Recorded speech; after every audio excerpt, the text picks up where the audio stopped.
negative modes of belief. They are probably the people who put these ideas into your head. Taught you weren't smart enough to figure out how to do something scary or big or challenging. Or whatever it is. Or didn't tell you differently when you had these ideas about anxiety or depression. They didn't tell you, oh, well, that's BS. You could start thinking differently, wake up in the morning, make a decision now to think more positively. And again, there's evidence that depression can be solved by a placebo. Have you heard about toxic positivity? Yeah. Can you define it? It's the new attack on positive mental health by the people who are supposedly mental health experts. It's people trying to say like, oh, there are just people out there who are trying to tell you just be positive, it'll solve all your problems, and that's toxic. Well, it's also false. I mean, being positive will not solve all of your problems, but it will make your life better. And I'm not saying bad experiences don't happen to people, but if you come at bad experiences from a positive perspective, you're more likely to see the good in them. You're more likely to see how you benefited from having that experience. And it's the same way of like when you it's just when you think about certain people, like they show up in your life, when you think about a car, let's say you just get a new car that's a certain type of, or a new car to you, used car, whatever. You get a new vehicle in your life, and then all of a sudden you see it everywhere. Have you noticed this? Yeah. Like, this used to happen to me, or this started happening to me with a friend. Like, he had one of these Dodge Nitros. It's these tiny little cars. I think it was a Dodge Nitro. Dang it, now I don't know for sure. But I had never heard of it. It was a super tiny car. Anytime he was driving on the highway, it was kind of, like, scary because I just felt like I was such a tiny car. Like a European kind of car? Yeah, 80 miles an hour. And then all of a sudden I would see them all the time. I'd be like, there's another one, there's another one. Yeah, and I had never heard of them before that. They were there. It's just that your consciousness was attuned to them. And that same thing happens when you are more positive. You're tuning your awareness, your consciousness into positivity. You're more likely to see positive things happen. You're more likely to see positive aspects in people. This is one of the sort of gratitude experiments that you can do. Yeah, we got here last night about 10:30, 11 o'clock. It was about 70 beautiful degrees outside, a little bit humid, a little tough to sleep because it was a little warm, but the weather today was absolutely gorgeous all day long, and we just went through a brutal thunder and lightning storm with a lot of wind. Wow. It seems to have let up now, and we're doing good. Yeah, that happens up there. I mean, the weather can change in just a few moments, but most of the time, this is the first official week of summer, right? This is a good time to get up to the North Country in New Hampshire. Most of the time, most years, you get mostly sunny weather, but every now and then rains will come through and cools things down, and it's always welcome. I bet it's beautiful. It really is. To be in the mountains when it's raining. Great. Yeah, we're doing pretty well right now. Now, the Porcupine Freedom Festival is a festival that's gone on since 2003, and it actually started at Rogers Campground way back when. And it was called something else back in the original days. I think it was called like Escape to New Hampshire or something like that. And then they changed the name to the Porcupine Freedom Festival. It left Rogers for a couple of years, and it was actually held, for whatever reason, they held it at like a state-run campground for 2 years. And then they finally went back to Rogers, thank goodness. Yeah, that was Gunstock, right? That's right, yep. And Rogers Campground in Lancaster, New Hampshire is the largest campground in the entire landmass of New Hampshire. This is the biggest one. I mean, are people taking cryptocurrency? Are you seeing that amongst the vendors this year? Yep. And the most exciting part about that to me is that this will be the first time that a lot of the festival attendees will actually have real life use experience with crypto. Right, because there's so many people that are going to be showing up this year. They've never been to New Hampshire before. That means they probably have never spent cryptocurrency before. Even online, a lot of people have just bought crypto and they've never done anything except held on to it. This is going to change that. The Porcupine Freedom Festival was the first place on the planet where there's really like a cryptocurrency community that rises up. Yeah, we were technically the first economy for crypto in the world. Yeah, and that goes back to like 2011 or 2012. I forget which year it was. It was one of those years where people like Roger Ver, Bitcoin Jesus, that's a.k.a. Bitcoin Jesus, Eric Voorhees. We have a lot of stories. I know one particular story of one person who apparently spent 24 Cassatius coins. Those are physical Bitcoins that are worth about 3 times as much as a regular Bitcoin. Yeah, like the one the FBI stole from the studio safe. Stole from you, But I remember back then, somebody spent 24 of those for 2 tacos. Wow. Oh, my goodness. As I understand it, the Porcupine Freedom Festival this year has made a move onto Telegram like never before. It used to be that they had like a sort of a proprietary piece of software that was like an events managing kind of software, and I think they got rid of that this year. Sounds dumb. Sounds dumb. It was actually pretty decent. It was called Hoova, and for what it did a good job, but from what I understand, it was probably an expensive thing. But what do you mean proprietary? Like you have to have a certain phone? No, it would work for any phone, but it was, I mean, Telegram's technically proprietary, although it is open source and it's client end. But Hoova is like, it's a closed source thing. They own the app, this company, and you have to pay to be on the app. So you have to pay them to have your event on their app, basically. And it makes it easy for people to connect and, have an event schedule and things like that. So I think it was a good app, but I don't know what they charged. Aria and I actually tried to look into it last year for ForkFest. We wanted to find out, what does it cost to get into this thing, get on this app? We wanted to get ForkFest on there, for instance. And it was one of those things where you couldn't find the price on their website. You had to call and talk to one of their salespeople, and then they pitch you on it. And then, it's per user you're probably paying or whatever.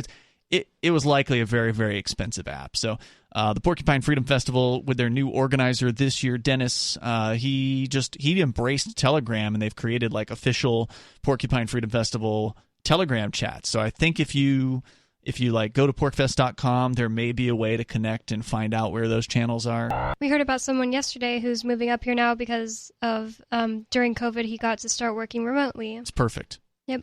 Good excuse. Now, is he already here or is he coming? He's here. Okay, great. Because there's a lot of people that actually do make the move this week. They pack their car up with whatever belongs. They sold a bunch of their stuff in their house, pack up whatever's left, make the move during the PorkFest week, make the move during the ForkFest week coming up, and then they never leave, and they stay here. So I think we're going to see record numbers. We saw record numbers of Free State Project movers last year. I think we're going to break that number this year, and I hope that we smash through it with more liberty-minded activists, people coming up here to make a better life for themselves. I mean, aside from the federal government smashing in our windows back in March, Bonnie, how's your move been so far?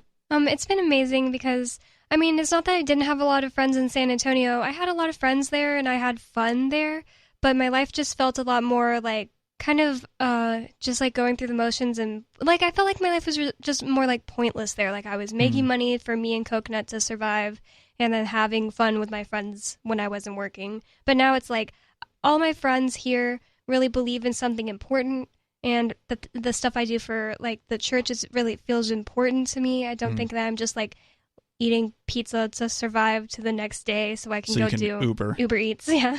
How about taking a burner phone and then put it on a remote control vehicle and run around the campground, and you can be sitting there watching and talking to people, and it wouldn't be the same thing by any means, but just an idea to throw out there. That's an interesting idea. There was actually something that happened similar to this years ago. It was, 2014 or 2015. I was at a Bitcoin conference, and we broadcast from a number of these Bitcoin conferences over the years. And Roger Ver, who's a longtime sponsor here on Free Talk Live, he renounced citizenship from the United States because the government just kept on coming after him and trying to put him in prison for things like importing fireworks and other victimless crimes.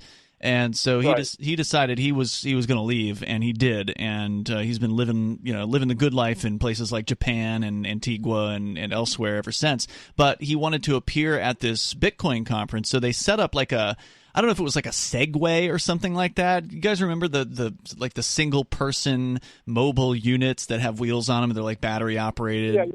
Yeah. So they set up a Segway with a tablet on it.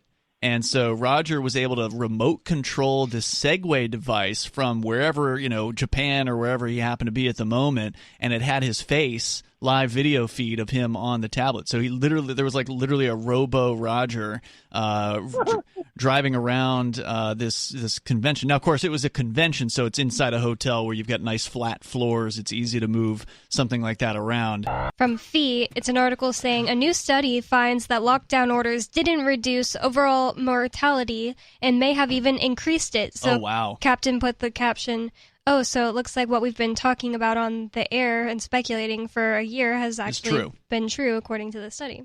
Yeah, that's not a surprise at all, and I'm curious to hear the numbers. I remember Tom Woods did some numbers, he did some crunching of the numbers between the different states. He's been doing it. He's been on that since the beginning of COVID. Right, and he looked at states like California that had as much of a crackdown as you possibly could and compared it to states like Florida or South Dakota, which were kind of the opposite to some extent, and found that there was no significant difference between the number of infections and deaths and things like that, right? That's what I remember from Tom's studies. Well, I don't know if he did studies, but he looked at studies. Looked at studies and put charts together and things like that. Yep. But this article talking about a study on FEE, the Foundation for Economic Education, says life under lockdown was hard for all of us, from economic destruction to social isolation. The costs of restrictive government policies intended to mitigate the spread of COVID-19 have been steep. But now yet another study suggests that the benefits wrought by our collective sacrifice were negligible at best, and that stay-at-home orders may have even increased overall mortality. There's a lot of domestic violence situations that were exacerbated by this. If you've got a relationship that's crappy with a violent person, and again, there's plenty of women that are violent against men as well. That just goes unreported. So whether it's a man being violent against a woman or a woman being violent against a man or whatever partner being violent with their partner, and one of the ways you'd escape from that situation is by being able to go to work every day, so you're not at home constantly with this violent nut job, this drunken, psychopath or whoever it is. Or if you're a kid, then, you got to go to school and exactly. People maybe could have seen it or something like that. Now you're at home with that person 24 hours a day. I mean, if you had a strained, difficult relationship when you were gone 8 hours a day, it's going to be way worse if you're there 24 hours a day. Yep, and, child abuse is something that can cause serious mental issues. With the children? Yeah, well, with people who grow up who were once children who were abused. Right. I mean, that's... If you think that the government cares about you, they just cause more child abuse. They don't care about your mental health. Nope. They care about obedience. And for them, this was an amazing experiment to see how obedient Americans are. And it turns out they're pretty damn obedient. Yep. They do everything they're told. Even more reason not to outsource your mental health hygiene to the government or any authorities. No doubt. You just heard highlights from the latest episode of Free Talk Live. You can download full episodes, subscribe to our podcast, listen live, and more, all for free at freetalklive.com. So you've decided to go to college. Pop quiz. Which is a better way to earn your degree? Commute to college and fill your gas tank, get stuck in traffic, drive in bad weather, try to find a parking space, walk a half mile to class, or learn online at Independence University. In the park, on a bench, on the beach on a towel, or on your couch with your kid. Your campus is wherever you want it to be. That's Independence University. And all your supplies, including a brand new laptop and tablet, are included with tuition. 1-800-961-0481. 1-800-961-0481. Are you from California, Illinois, New York, Georgia, or any of the other 39 states that charge state income tax? Does your state claim you owe them any amount of back taxes? Or have you not filed in years? Is your heart pounding because you know they're wrong or you just don't have the money? Don't fight the state income tax board alone. The Tax Doctor is here to help you. The state is much more aggressive than the IRS in collecting taxes. They have the power to take your home, your car, your driver's and business licenses, even garnish your wages, freeze your bank accounts, and go after your spouse. Solve all your income tax problems permanently and keep more of your hard-earned money. Make this 100% guaranteed risk-free call right now. 800-262-4182. 800-262-4182. 800-262-4182. That's 800-262-4182.